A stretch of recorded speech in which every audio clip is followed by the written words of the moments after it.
Hi, I am Daryl, the Creative Contractor, and today we are back on kitchen cabinet doors.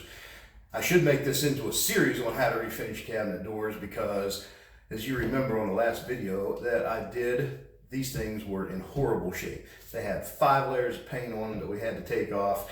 They was just cracked up and warped and just all kinds of stuff that we had to deal with.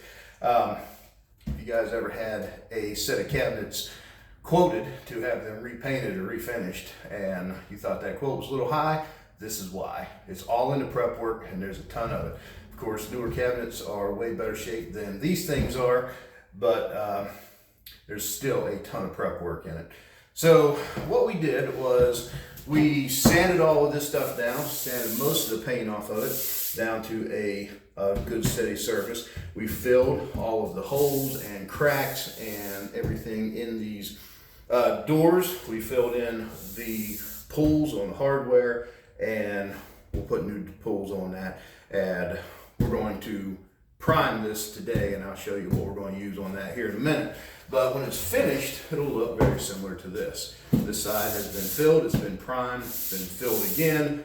Second coat of primer put on it. It's been sanded down and I just noticed a few little minor hairline cracks that I just filled back in, but those are fine. We'll sand those down and this is ready to be top coated. And when we get to that point, I'm going to spray these and they're going to come out looking beautiful. So anyway, what we're using on these is a bonding primer. Now a bonding primer is not really similar to oil primer, but it does hold very, very well, and it grabs a hold of a lot of different substrate. And as far as that is, this is what we're using.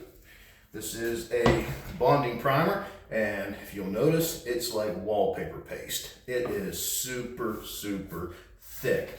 And what that allows it to do is anywhere there's a minor, like one layer of paint right over top of the other, and you sand that and feather it, this stuff will just make that glass right over and it'll look good. So when you're painting this stuff on here, I am using a brush, I'm not spraying this, right? So your first initial contact with the board, you really want to make sure that the paint's stuck. I mean, you want to brush it in really good and just make sure that it's on there. Get it into all the corners and the crevices.